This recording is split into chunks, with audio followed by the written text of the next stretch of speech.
ومن أحسن قولا ممن دعا إلى الله وعمل صالحا وقال إنني من المسلمين. الحمد لله نحمده ونستعينه ونؤمن به ونتوكل عليه ونعوذ بالله من شرور أنفسنا ومن سيئات أعمالنا. من يهده الله فلا مضل له ومن يضلل فلا هادي له. أشهد أن لا إله إلا الله وحده لا شريك له وأشهد أن محمدا عبده ورسوله أرسله بالهدى ودين الحق ليظهره على الدين كله ولو كره المشركون. اللهم صل على محمد وعلى آل محمد كما صليت على إبراهيم وعلى آل إبراهيم إنك حميد مجيد. اللهم بارك على محمد وعلى آل محمد كما باركت على إبراهيم وعلى آل إبراهيم إنك حميد مجيد. أما بعد فإن أصدق الحديث كتاب الله وأحسن السنن سنن محمد صلى الله عليه وسلم وشر الأمور محدثاتها وكل محدثة بدعة وكل بدعة ضلالة. يا أيها الذين آمنوا اتقوا الله حق تقاته ولا تموتن إلا وأنتم مسلمون. اتقوا الله عباد الله. സ്നേഹം നിറഞ്ഞ സഹോദരി സഹോദരന്മാരെ, വിശ്വാസിനികളെ, പ്രപഞ്ചനാഥനായ അല്ലാഹുവിനെ സൂക്ഷിച്ച് അല്ലാഹുവിന്റെ നിർദ്ദേശങ്ങളും വിധിവിലക്കുകളും ജീവിതത്തിന്റെ എല്ലാ സമയത്തിലും സന്ദർഭത്തിലും സൂക്ഷിച്ചും പാലിച്ചും തഖ്വയോടുകൂടി ജീവിക്കണേ എന്ന് ആമുഖമായി ഓർമ്മപ്പെടുത്തുന്നു, വസിയത്ത് ചെയ്യുന്നു. അല്ലാഹു അവന്റെ സജ്ജനങ്ങളിൽ മുത്തഖീങ്ങളിൽ നമ്മെ എല്ലാവരെയും ഉൾപ്പെടുത്തി അനുഗ്രഹിക്കുമാറാകട്ടെ. നബിയും സഹാബിമാരും തബൂക്ക് യുദ്ധത്തിലേക്ക് യാത്ര ചെയ്യുകയാണ്. ദീർഘമായ യാത്ര വേണം. നല്ല ചൂടുള്ള കാലമാണ്. ഈത്തപ്പഴം വിളവെടുക്കുന്ന കർഷകരുടെ മനസ്സ് പിന്നിലേക്ക് പിടിച്ചു വലിക്കുന്ന സമയമാണ്. യാത്രക്കിടയിൽ പലരും പിന്നിലേക്കാകുന്നുണ്ട്. ദീർഘമായ യാത്ര കൊണ്ട് പല പല കാരണങ്ങൾ. സ്വഹാബത്ത് നബിയോട് പറയുന്നു, യാ റസൂലല്ലാഹ് തഖല്ലഫ ഫുലാൻ ഫയഖൂൽ ദഉ. നബിയെ, അയാള് മാറി നിന്നു, അല്ലെങ്കിൽ പിന്നോട്ടായി, അദ്ദേഹത്തെ വിട്ടേക്കുക.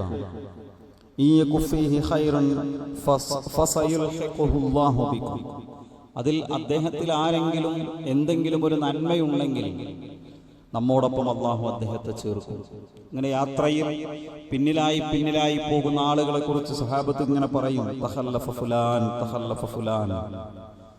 അതിനിടയ്ക്ക് അവർ പറഞ്ഞു, യാ റസൂലല്ലാഹ് തഖല്ലഫ അബൂദർ വ അബ്തഅ ബിഹി ബഈറുഹു. അബൂദർ പിന്നിലായി പോയിട്ടുണ്ട്. അദ്ദേഹത്തിന്റെ വാഹനമൃഗം, അദ്ദേഹത്തിന്റെ ഒട്ടകം വളരെ ബലഹീനമായ ദുർബലമായ ഒരു ഒട്ടകമാണ്. അതുകൊണ്ട് തന്നെ അദ്ദേഹത്തിന് നമ്മോടൊപ്പം സഞ്ചരിച്ചെത്താൻ കഴിയുന്നില്ല. നബി സല്ലല്ലാഹു അലൈഹി വസല്ലമ നേരത്തെ പറഞ്ഞ അതേ വാചകം തന്നെയാണ് പറഞ്ഞത്, അദ്ദേഹത്തെ നിങ്ങൾ വിട്ടേക്കുക. എന്തെങ്കിലും ഖൈർ അദ്ദേഹം നമ്മോടൊപ്പം ചേരുന്നതിലുണ്ടെങ്കിൽ അല്ലാഹു നമ്മോടൊപ്പം അദ്ദേഹത്തെ ചേർക്കും. അബൂദർ അൽ ഗഫാരി റളിയല്ലാഹു അൻഹുവിനെ സംബന്ധിച്ചിടത്തോളം അദ്ദേഹത്തിന്റെ വാഹനമൃഗം പിന്നോട്ടായി, പിന്നീട് അതിന്റെ പുറത്ത് യാത്ര ചെയ്യാൻ കഴിയാത്ത സാഹചര്യം വന്നപ്പോൾ ദുർബലമായ തന്റെ ഒട്ടകത്തെ ഉപേക്ഷിച്ച് നടന്ന് അദ്ദേഹം തബൂക്കിലേക്ക് പോയി. ദീർഘമായ യാത്രയാണ്. പ്രയാസങ്ങൾ സഹിച്ച് നടന്ന് തബൂക്കിലെത്തി. നബി സല്ലല്ലാഹു അലൈഹി വസല്ലമയും സ്വഹാബിമാരും അവിടെ ഇറങ്ങിയ സമയത്ത് ദൂരെ നിന്ന് ഒരാൾ വരുന്നു. സഹാബത്ത് പറയുന്നുണ്ട്, ഹാദാ റജുലുൻ യംശി അല ത്വരീഖ്. നബിയെ, ഒരാളതാ നടന്നു വരുന്നു. നബി സല്ലല്ലാഹു അലൈഹി വസല്ലം പറഞ്ഞു, കുന്ന ബാദർ. അതൊരു പക്ഷേ അബൂദർ ആയിരുന്നുവെങ്കിൽ. അങ്ങനെ പ്രവാചകൻ ആഗ്രഹിച്ചതുപോലെ അബൂദർ അൽ ഗഫാരി റളിയല്ലാഹു അൻഹു വലിയ ത്യാഗം സഹിച്ച് നബി സല്ലല്ലാഹു അലൈഹി വസല്ലമയുടെയും സംഘത്തിന്റെയും കൂടെ ഒറ്റയ്ക്ക് നടന്ന് ദീർഘമായ സമയം ദൂരം നടന്ന് അവിടെ എത്തുകയാണ്. നബി സല്ലല്ലാഹു അലൈഹി വസല്ലമ പറഞ്ഞു, അബൂദർ ഗഫാരി റളിയല്ലാഹു അൻഹു സംബന്ധിച്ചിടത്തോളം റഹിമല്ലാഹു അബൂദർ, അബൂദറിനെ അല്ലാഹു കരുണ ചെയ്യട്ടെ. യംശി വഹദ, അബൂദർ ഒറ്റയ്ക്ക് നടന്നാണ് വന്നത്. വയമൂതു വഹദ, ഇനി അബൂദറിന്റെ മരണവും ഒറ്റയ്ക്കായിരിക്കും. വയുബഅസു വഹദ, നാളെ പരലോകത്ത് അബൂദർ ഒറ്റയ്ക്കായിരിക്കും പുനരെഴുന്നേൽപ്പിക്കപ്പെടുക. നോക്കൂ, കാലം കടന്നുപോയി. അബൂദർ ഗഫാരി റളിയല്ലാഹു അൻഹു തൻ്റെ ജീവിതത്തിൻ്റെ അവസാന സമയങ്ങളിൽ ഹിജ്റയുടെ 31-32 വർഷം ആയ ആ സമയത്ത് അദ്ദേഹം ഒരു യാത്രയിലായിരുന്നു. ആരുമില്ലാത്ത ഒരു മരുഭൂമിയിൽ അദ്ദേഹത്തിന് മരണത്തിൻ്റെ രോഗം പിടിപെട്ടു. അദ്ദേഹത്തിൻ്റെ ഭാര്യ ഉമ്മുദർ അവർ കരയുന്നുണ്ട്. അബൂദർ ഗഫാരി റളിയല്ലാഹു അൻഹു ചോദിച്ചു, മായുബക്കി, എന്താണ് നീ കരയാനുള്ള കാരണം? ഖാലതു വമാലി ലാ അബ്കി വഅൻത തമൂതു ബിഫലാത്തിൻ മിനൽ അർദ്, എങ്ങനെയാണ് ഞാൻ കരയാതിരിക്കുക? നമ്മളൊരു മരുഭൂമിയിലാണ്, അങ്ങ് മരണത്തോടടുക്കുകയാണ്. എൻ്റെ കയ്യിൽ ഞാൻ എങ്ങനെയാണ് നിങ്ങളെ കഫൻ ചെയ്യുക? ഞാൻ എങ്ങനെയാണ് നിങ്ങളെ ഖബറടക്കുക? നിങ്ങളെ കഫൻ ചെയ്യാൻ ആവശ്യമായ വസ്ത്രം പോലും എൻ്റെ കയ്യിലില്ല. അബൂദർ ഗഫാരി റളിയല്ലാഹു അൻഹു അതിന് പറഞ്ഞ മറുപടി, ഫലാ തബ്കി, നീ കരയണ്ട, അബ്ശിരി, നീ സന്തോഷിക്ക്.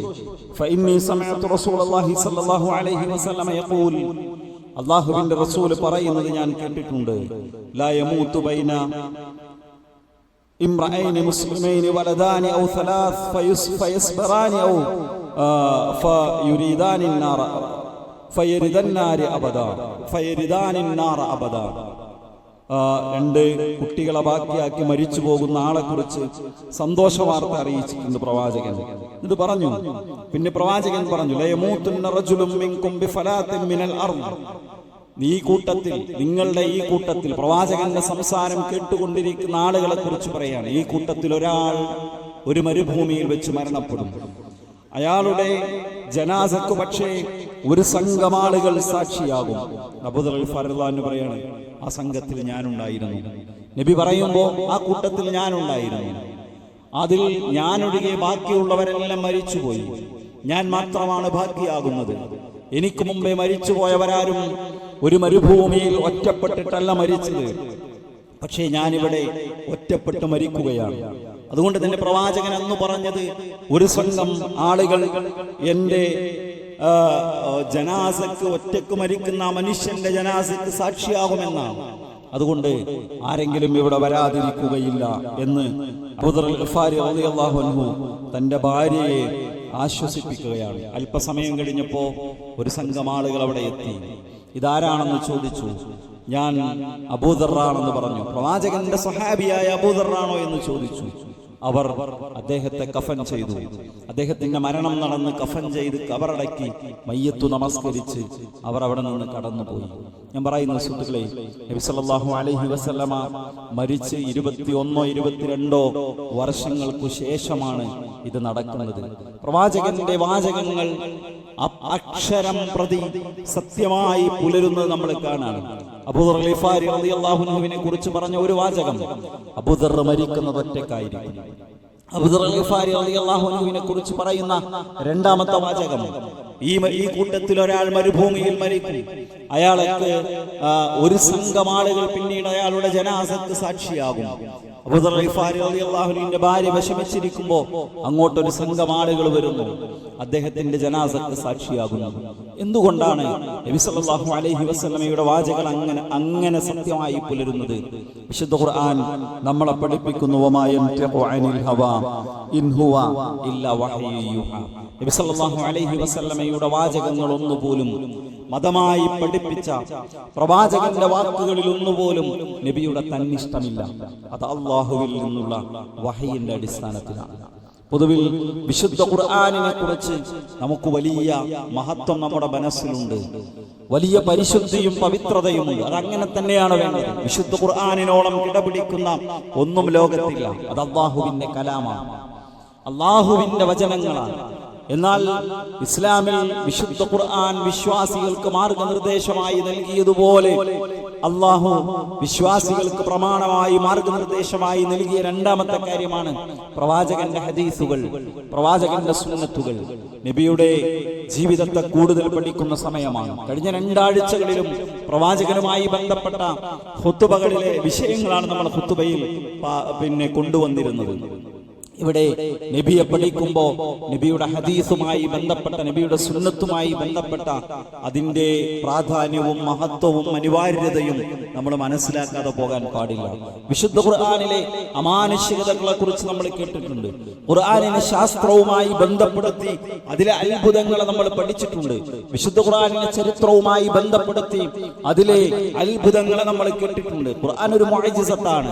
ഖുർആനിൽ ഒരുപാട് മുഅ്ജിസാത്തുകളുണ്ട് എന്നതുപോലെ നബി സല്ലല്ലാഹു അലൈഹി വസല്ലമയുടെ ഹദീസുകളെ നമ്മൾ പഠിക്കുമ്പോഴും അത് അല്ലാഹുവിൽ നിന്നുള്ള വഹയാണ് എന്നതുകൊണ്ട് തന്നെ ധാരാളം മുഅ്ജിസാത്തുകൾ, അമാനുഷികതകൾ, മഹാത്ഭുതങ്ങൾ പ്രവാചകന്റെ ഹദീസിലും നമുക്ക് കാണാൻ സാധിക്കും. നോക്കൂ, നബി സല്ലല്ലാഹു അലൈഹി വസല്ലമ പറയുന്ന ചില വാചകങ്ങൾ നമുക്ക് കാണാൻ പറ്റും.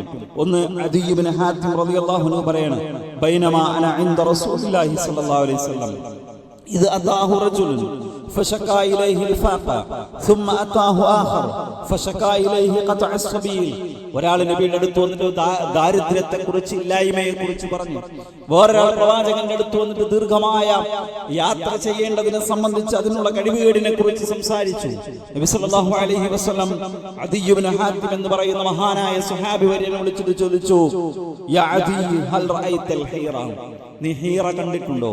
ഹീറ എന്ന് പറയുന്നത് ഇറാഖിലെ കുഫയോടടുത്ത് മക്കയിൽ നിന്ന് ഏകദേശം 2000 കിലോമീറ്ററുകൾക്ക് അപ്പുറമുള്ള, ഇന്ന് 2000 നമുക്കൊരു ദൂരമല്ല, പ്രവാചകന്റെ 1400 കൊല്ലങ്ങൾക്ക് മുമ്പുള്ള 2000 വെച്ച് നമ്മൾ ചിന്തിക്കണം, ദൂരമുള്ള ഒരു സ്ഥലമാണ്. അദ്ദേഹം പറഞ്ഞു, ഞാൻ കണ്ടിട്ടില്ല, ലം അറഹ, ഞാൻ അത് കണ്ടിട്ടില്ല. നബി സല്ലല്ലാഹു അലൈഹി വസല്ലം പറയാണ്, ഞാൻ അതിനെക്കുറിച്ച് നിങ്ങൾക്കൊരു കാര്യം അറിയിച്ചു തരികയാണ്. അതെന്താണ്? നിനക്ക് ജീവിക്കാൻ അല്ലാഹു ആയുസ് നീട്ടിത്തരികയാണെങ്കിൽ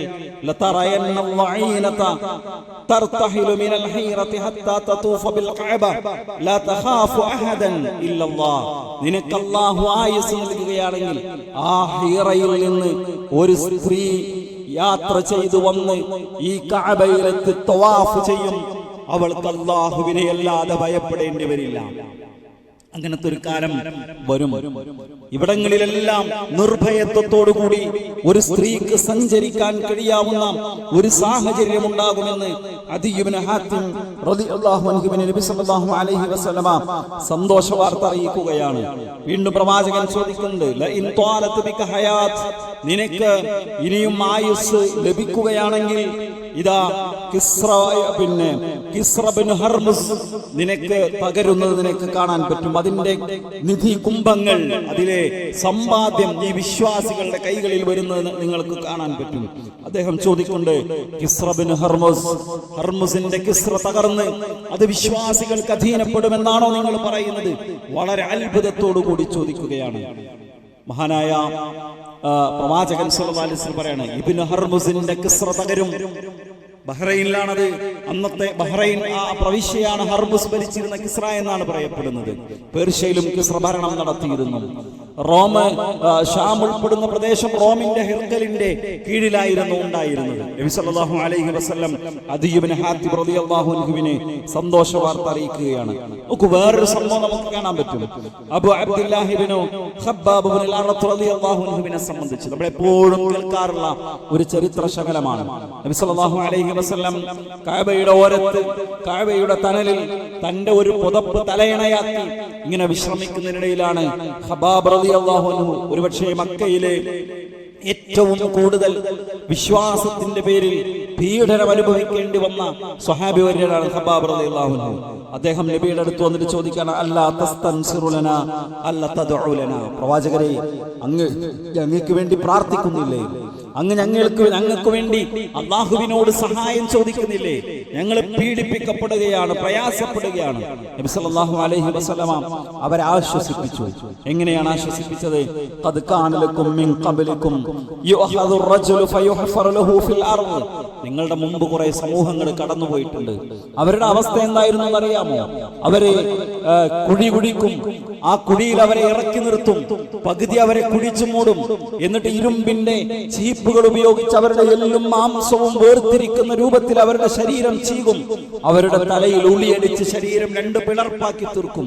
അങ്ങനത്തെ സമൂഹം കടന്നുപോയിട്ടുണ്ട്. അവരെ കുറിച്ച് ചിന്തിക്കുമ്പോ അത്രമേൽ പരീക്ഷിക്കപ്പെട്ടിട്ടില്ല നിങ്ങൾ. അതുകൊണ്ട് നിങ്ങൾ ക്ഷമിക്കുക, നിങ്ങൾ ക്ഷമിക്കുക എന്നിട്ട് പറയുന്ന വാചകം എന്താ? ഒരു കാലം വരാനുണ്ട്. ഹത്താ യസീറ الراكب من صنعاء إلى حضرموت لا يخاف إلا الله والذئب على غنمه ولكنكم تستعجلون. ഒരു കാലം വരാനുണ്ട്. അന്ന് സനായിൽ നിന്ന് ഹദറമൗത്ത് വരെ ദീർഘമായ ദൂരം, അന്ന് 5 ദിവസത്തെ യാത്ര ഉണ്ടെന്ന് മാത്രമല്ല, അവിടെ വിശാലമായ ഭൂമികളാണ്. യാത്രക്ക് വളരെ പ്രയാസമുള്ള ഒരു 2 പ്രദേശങ്ങൾക്കിടയിലെ സ്ഥലമാണ്. നബി പറയാണ്, ഒരു യാത്രക്കാരന്, യാത്രികനും അള്ളാഹുവിനെ മാത്രം ഭയപ്പെട്ട് തന്റെ ആട്ടിൻപറ്റത്തെ ചെന്നായ പിടിക്കുമോ എന്നതിനെ മാത്രം ഭയപ്പെട്ടാൽ മതിയാകും. ഒരു ശത്രുവിനെ പോലും പേടിക്കാതെ പൂർണ്ണ വിശ്വാസിയായി യാത്ര ചെയ്യാൻ കഴിയാവുന്ന ഒരു കാലം വരാനുണ്ട് എന്ന് നബി അലൈഹി വസല്ലം പറയാണ്. ഇസ്ലാമിക ചരിത്രത്തിലൂടെ നമ്മളിങ്ങനെ കടന്നു പോകുമ്പോ നമുക്ക് കാണാൻ സാധിക്കും, ഈ പ്രദേശങ്ങളെല്ലാം ഇസ്ലാമിന്റെ കീഴിൽ കടന്നു വന്നു എന്നതാണ്. പ്രവാചകൻ എന്തൊക്കെയാണോ പ്രവചിച്ചത്, ഖബാബുൽ അറത്ത് റളിയല്ലാഹു അൻഹുവിനോട് നബി സല്ലല്ലാഹു അലൈഹി വസല്ലമ ഷാമിനെ കുറിച്ച്, യമനിനെ കുറിച്ച്, സനാഇനെ കുറിച്ച്, ഹദറമൗത്തിനെ കുറിച്ച് പറയുമ്പോ അന്ന് വിശ്വാസികൾ വിരലിലെണ്ണാവുന്ന ആളുകളാണ്. ഹദീജ് ഇബ്നു ആത്തിം റളിയല്ലാഹു അൻഹുവിനെ സംബന്ധിച്ച് റളിയല്ലാഹു അൻഹുവിനോട് കിസ്റയുടെ ഇതികുംഭങ്ങൾ നിങ്ങളുടെ കൈകളിൽ എത്തുമെന്ന് പറയുമ്പോ അവിടെ വിശ്വാസികളെ സംബന്ധിച്ചിടത്തോളം അവർ ഒരു ചെറിയ സമൂഹമാണ്, വളരെ ദുർബലരാണ്. അതുപോലെ തന്നെ നബി സല്ലല്ലാഹു അലൈഹി വസല്ലമ ഹിജ്റ വരുമ്പോ സുറാഖത്ത് ഇബ്നു മാലിക് നബി സല്ലല്ലാഹു അലൈഹി വസല്ലമയെയും അബൂ ബക്കർ സിദ്ദീഖ് റളിയല്ലാഹു അൻഹുവിനെയും പിന്തുടരുകയും നബിയെ കണ്ടുമുട്ടുന്ന ഒരേ ഒരു ശത്രു, നബി സല്ലല്ലാഹു അലൈഹി വസല്ലമയെ പിടികൂടാൻ ഇറങ്ങി തിരിച്ച ഒരുപാട് ആളുകളിൽ നബിയെ പിടിക്കാൻ വേണ്ടി ഇറങ്ങി തിരിച്ച നബിയെ കണ്ട ഒരാൾ സുറാഖത്താണ്. സുറാഖത്ത് നബിയുടെ അടുത്തെത്തിയപ്പോ കുതിരയുടെ കാലുകൾ മണ്ണിലേക്ക് കണ്ടുപോയി. നബിയോട് പറഞ്ഞു, മുഹമ്മദേ, നിന്നെ ഞാൻ പിടിക്കൂല. നബി സല്ലല്ലാഹു അലൈഹി വസല്ലം പ്രാർത്ഥിച്ചു, കുതിര രക്ഷപ്പെട്ടു. വീണ്ടും നബിയെ പിടിക്കാൻ ശ്രമിച്ചു, വീണ്ടും കുതിരകളെ കാലുകൾ ആണ്ടുപോയി, മണലിൽ താഴ്ന്നു പോയി. നബിയോട് വീണ്ടും പറയുന്ന അവസാനം സുറാഖത്ത് തിരിച്ചു പോവുകയാണ്. അപ്പോ നബി സല്ലല്ലാഹു അലൈഹി വസല്ലം പറയുന്ന ഒരു വാചകമുണ്ട്, കിസ്റയുടെ കിരീടം, കിസ്റയുടെ ഭരണകൂടം തകർക്കപ്പെടുമ്പോ കിസ്റ ധരിച്ചിരുന്ന വളയങ്ങൾ അത് നിന്റെ കൈകളിൽ, അതിന്റെ ചെങ്കോലും വളയങ്ങളും അണിയിക്കപ്പെടും, നിനക്ക് നൽകപ്പെടും എന്ന്. ഏതാണ് കാലം? നബി മക്കയിൽ ജീവിക്കാൻ കഴിയാതെ, വിശ്വാസം പ്രഖ്യാപിക്കാൻ പ്രവാചകന് സ്വാതന്ത്ര്യമില്ലാത്ത വിരലെണ്ണാവുന്ന ആളുകൾ മാത്രം, ചുരുങ്ങിയ ഒരു സംഘം മാത്രം പ്രവാചകന്റെ കൂടെയുണ്ടായിരുന്ന കാലഘട്ടത്തിലാണ് ആർക്ക് സന്തോഷ വാർത്ത അറിയിക്കുന്നത്? ഈ പറയുന്ന സുറാഖത്ത് ഇബ്നു മാലിക്കിന് സന്തോഷ വാർത്ത അറിയിക്കുന്നത്. നോക്കൂ, മറ്റൊരു സംഭവം കാണാം. ഖന്തക്കിന്റെ കുഴി ഇങ്ങനെ എടുത്തോണ്ടിരിക്കണം, ഖന്തക്കിന്റെ കുഴി എടുത്തോണ്ടിരിക്കണം. ആളുകൾ അടിച്ചു പൊട്ടാത്ത ഒരു കല്ല് നബി സല്ലല്ലാഹു അലൈഹി വസല്ലമയോട് പരാതി പറയാണ്, നബിയെ, ഇത് പൊട്ടിക്കാൻ കഴിയുന്നില്ല, വിശന്ന് പട്ടിണി മൂലം പ്രയാസപ്പെടുന്ന ഒരു സമയമാണ്. നബി സല്ലല്ലാഹു അലൈഹി വസല്ലമ ബിസ്മില്ലാ എന്ന് ചൊല്ലി ഫളറബ ദർബതൻ, അതിൽ നിന്ന് അവർ ഒരടി അടിച്ചു. ആ കല്ലിന്റെ 1/3 ഭാഗം പൊട്ടിപ്പോയി. അപ്പോൾ നബി സല്ലല്ലാഹു അലൈഹി വസല്ലമ പറഞ്ഞു, അല്ലാഹു അക്ബർ, അല്ലാഹു മഹാനാണ്. വഅതീതു മഫാത്തിഹ ശാം, സിറിയയുടെ, ഷാമിന്റെ അധികാര താക്കോലുകൾ ഇതാ അതെനിക്ക് നൽകപ്പെട്ടിട്ടുണ്ട്. അതിന്റെ ആ കൊട്ടാരം ഞാനിതാ എന്റെ കണ്ണുകൊണ്ട് കാണുന്നുണ്ട്, ഇവിടെ നിന്ന് ഞാൻ കാണുന്നുണ്ട്. രണ്ടാമത്തെ അടി കൂടി അടിച്ചു. ആ പാറയുടെ 2/3 ഭാഗവും പൊട്ടിപ്പോയി. നബി സല്ലല്ലാഹു അലൈഹി വസല്ലം പറഞ്ഞു, പേർഷ്യയുടെ അധികാര താക്കോലുകൾ അതെനിക്ക് നൽകപ്പെട്ടിട്ടുണ്ട്. ഞാനിതാ അവിടുത്തെ കൊട്ടാരവും ആ ഭൂപ്രദേശങ്ങളും ഇവിടെ ഈ ഖന്തക്കിൽ നിന്ന്, മദീനയിൽ നിന്ന് കാണുന്നുണ്ട് എന്ന് പ്രവാചകൻ പറയാണ്. 3ാമത്തെ അടിയടിച്ചു. നബി സല്ലല്ലാഹു അലൈഹി വസല്ലം വസല്ലം വീണ്ടും പറഞ്ഞു, വഅതീതു മഫാതീഹൽ യമൻ, യമനിന്റെ അധികാരത്താക്കോലുകൾ എനിക്ക് നൽകപ്പെട്ടിട്ടുണ്ട്. ഞാനിതാ സൻആഇന്റെ കവാടങ്ങൾ തുറക്കപ്പെടുന്നത്, എനിക്ക് വേണ്ടി ഉമ്മത്തിന് വേണ്ടി തുറക്കപ്പെടുന്നത് ഞാനിതാ എന്റെ കണ്ണുകൊണ്ട് കാണുകയാണ്. നോക്കൂ സുഹൃത്തുക്കളെ, നബി സല്ലല്ലാഹു അലൈഹി വസല്ലമയുടെ ജീവിത കാലഘട്ടത്തിൽ തന്നെ ഷാമിലേക്ക് എത്തി. പ്രവാചകന്റെ കാലശേഷം യമനിലേക്ക് കടന്നുപോയി, ഷാമിലേക്ക് കടന്നുപോയി, ഈജിപ്ത് ഇസ്ലാമിന്റെ കീഴിൽ കടന്നു വന്നു. വിശാലമായ ഭൂപ്രദേശങ്ങളാണ്. നബി സല്ലല്ലാഹു അലൈഹി വസല്ലമയുടെ കാലശേഷം ഖുലഫാഉർ റാഷിദുകളുടെ കാലഘട്ടത്തിൽ, അബൂബക്കർ റളിയല്ലാഹു അൻഹുവിന്റെ കാലഘട്ടത്തിലാണ് റോമക്കാരുമായി ഇർമൂക്ക് യുദ്ധം ഉണ്ടാകുന്നത്. ഉമർ റളിയല്ലാഹു അൻഹു അധികാരമേൽക്കുന്നതോടുകൂടി റോമയുടെ തകർച്ചയുണ്ടായി. ആ യുദ്ധത്തിൽ ഇർമൂക്ക് യുദ്ധം അവസാനിക്കുന്നു. ഉമർ അള്ളാഹുവിന്റെ കാലം തുടങ്ങിയതിനു ശേഷം പിന്നീട് ഉമർ ഇബ്നു ഖത്താബ് റളിയല്ലാഹുവിന്റെ കാലഘട്ടത്തിൽ തന്നെയാണ് സഅദ് ഇബ്നു അബി വഖാസ് റളിയല്ലാഹു അൻഹു എന്ന സ്വഹാബിയുടെ നേതൃത്വത്തിൽ പേർഷ്യയുമായി ഖാദിസിയ യുദ്ധം ഉണ്ടാകുന്നത്. പേർഷ്യൻ സാമ്രാജ്യം തകർന്നു വീണു. ഈജിപ്തും പിന്നെ ആഫ്രിക്കയുടെ പല പ്രദേശങ്ങളും പേർഷ്യയും ഒക്കെ ഷാമും ഒക്കെ ഇസ്ലാമിന് കീഴിൽ കടന്നു വരികയാണ്. ഉസ്മാൻ ബിൻ അഫ്ഫാൻ റളിയല്ലാഹു അൻഹുവിന്റെ കാലഘട്ടമായപ്പോ സൈപ്രസ് ദ്വീപിലേക്ക് ആദ്യത്തെ നാവികസേന കടന്നു പോകുന്നുണ്ട്. ആ ദ്വീപ് ഇസ്ലാമിന് കീഴിലാകുന്നുണ്ട്. നബി ഒരിക്കൽ ഇങ്ങനെ യാത്ര പോവാണ്. നബി സല്ലല്ലാഹു അലൈഹി വസല്ലമ പിന്നെ ഖുബായിലേക്ക്, മസ്ജിദ് ഖുബായിലേക്ക് ഇങ്ങനെ പോകുമ്പോൾ അവിടെ പ്രവാചകന് മഹറമായിരുന്ന, മുലകുടി ബന്ധത്തിലൂടെ മഹറമായിരുന്ന ഉമ്മു ഹറാം ബിൻതു മിൽഹാന്റെ വീട്ടിലേക്ക് പോയി. അവർ നബി സല്ലല്ലാഹു അലൈഹി വസല്ലമക്ക് ഭക്ഷണം കൊടുത്തു. നബി സല്ലല്ലാഹു അലൈഹി വസല്ലമ കുറച്ചു സമയം അവിടെ വിശ്രമിച്ചു. നബി ചിരിച്ചുകൊണ്ട് എഴുന്നേറ്റു. ഉമ്മു ഹറാം ചോദിച്ചു, മായുബക്കിക യാ റസൂലല്ലാഹ്, മായുദഹികുക യാ റസൂലല്ലാഹ്, പ്രവാചകരെ എന്താണ് അങ്ങ് ചിരിക്കുന്നത്? നബി സല്ലല്ലാഹു അലൈഹി വസല്ലമ പറയാണ്, ഞാൻ ഒരു അല്ലാഹുവിന്റെ മാർഗ്ഗത്തിലെ ഒരു സംഘം സൈന്യത്തെ ഞാൻ സ്വപ്നം കണ്ടു. അയർകബൂന സബജ ഹാദൽ ബഹർ, അവർ ഈ കടൽ മറികടന്ന് യുദ്ധത്തിന് പോകുന്ന ഒരു ദിവസം വരും.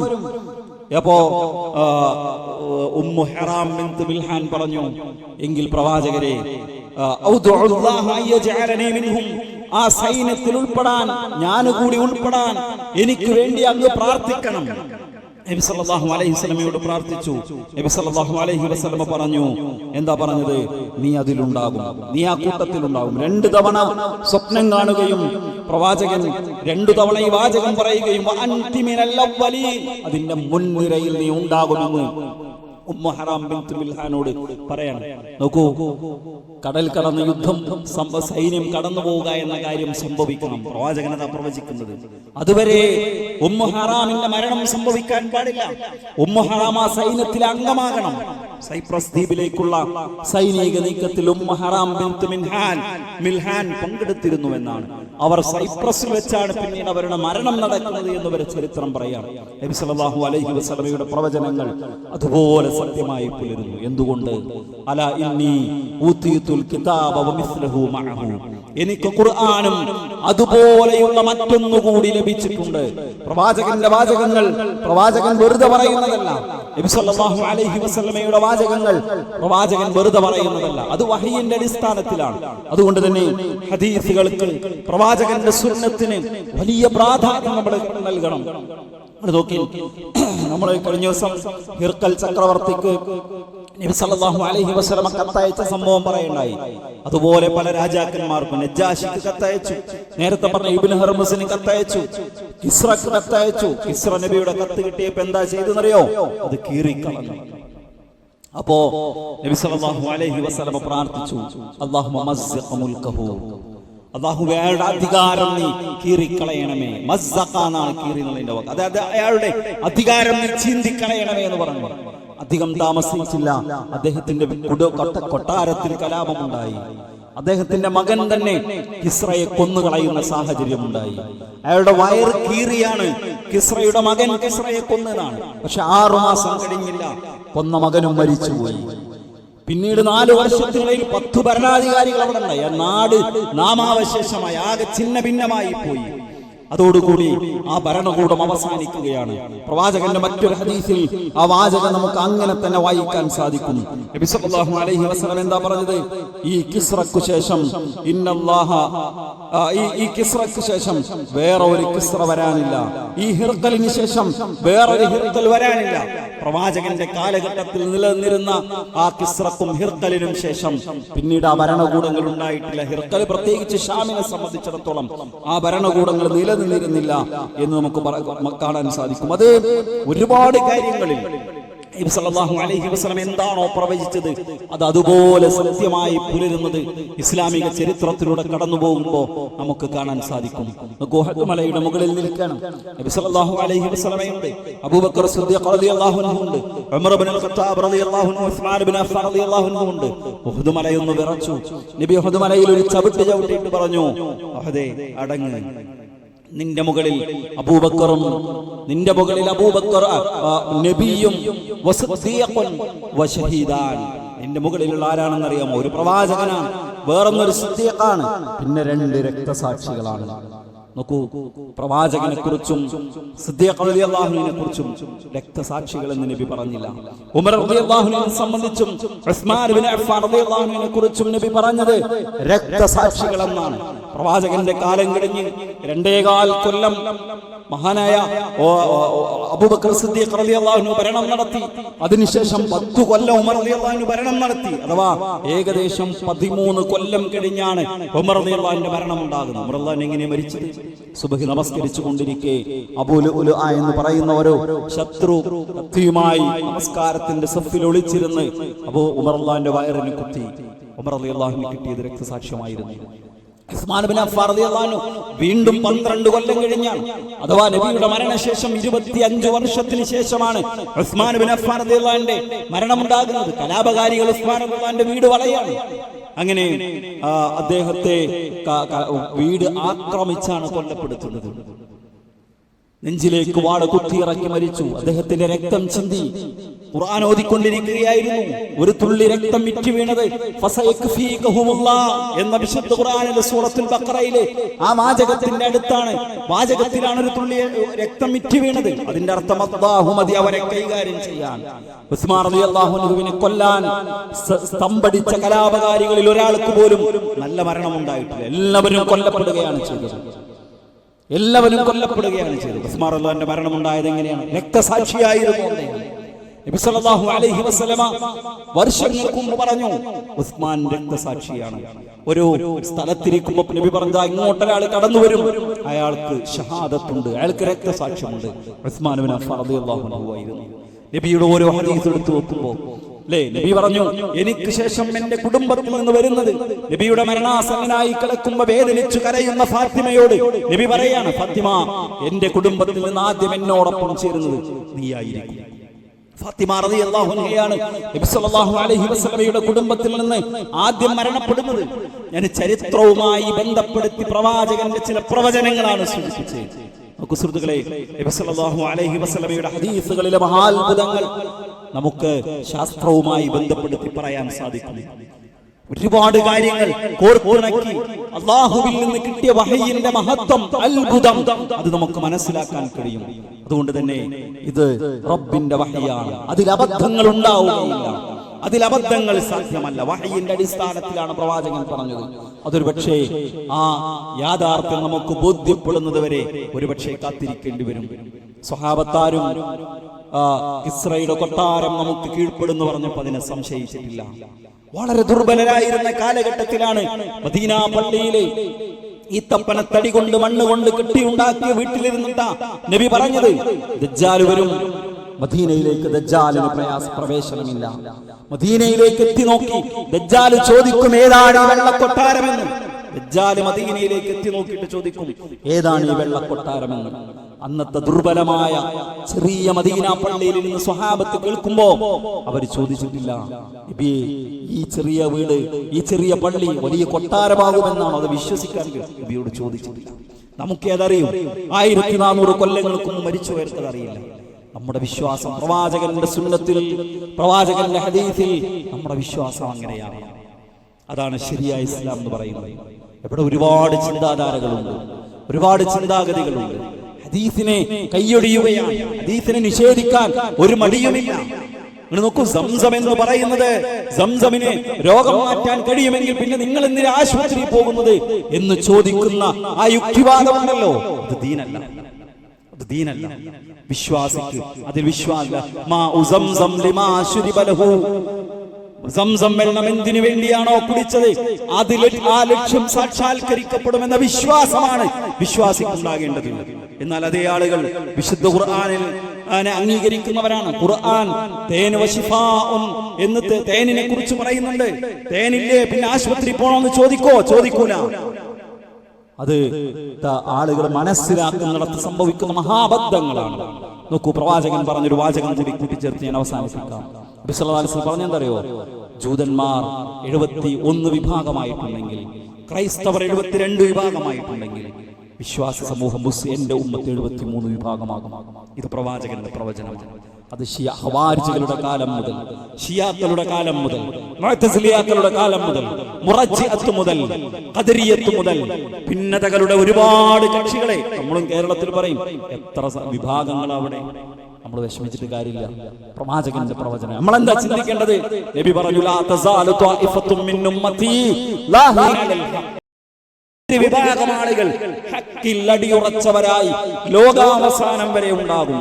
ഞാൻ അവരിൽ പെട്ടവനാണോ എന്ന് പരിശോധിക്കാനും ആ സത്യത്തിൽ ഉറച്ചു നിൽക്കാനുമാണ് നമ്മൾ എപ്പോഴും പരിശ്രമിക്കേണ്ടത്. ഇതിങ്ങനെ പരാതി പറഞ്ഞ് പരിഭവം പറഞ്ഞ് മാറി നിൽക്കുന്നതല്ല. ഹക്ക് പഠിക്കാനും അതിന്റെ കൂടെ നിൽക്കാനും നമ്മൾ പരിശ്രമിക്കേണ്ടത്. അതുകൊണ്ട് സുഹൃത്തുക്കളെ, നബിയുടെ ഓരോ പ്രവചനങ്ങളും സത്യമായി പുലരുന്നത് ചരിത്രത്തിൽ നമുക്ക് കാണാൻ സാധിക്കും. നബി സല്ലല്ലാഹു അലൈഹി വസല്ലമയുടെ ഹദീസുകളുടെ ആ അത്ഭുതങ്ങൾ അത് നമുക്കത് പഠിക്കുമ്പോൾ മനസ്സിലാക്കാൻ സാധിക്കും. ദീന് പഠിച്ച് അതനുസരിച്ച് ജീവിക്കുന്നവരിൽ അള്ളാഹു നമ്മെ എല്ലാവരെയും ഉൾപ്പെടുത്തി അനുഗ്രഹിക്കുമാറാകട്ടെ.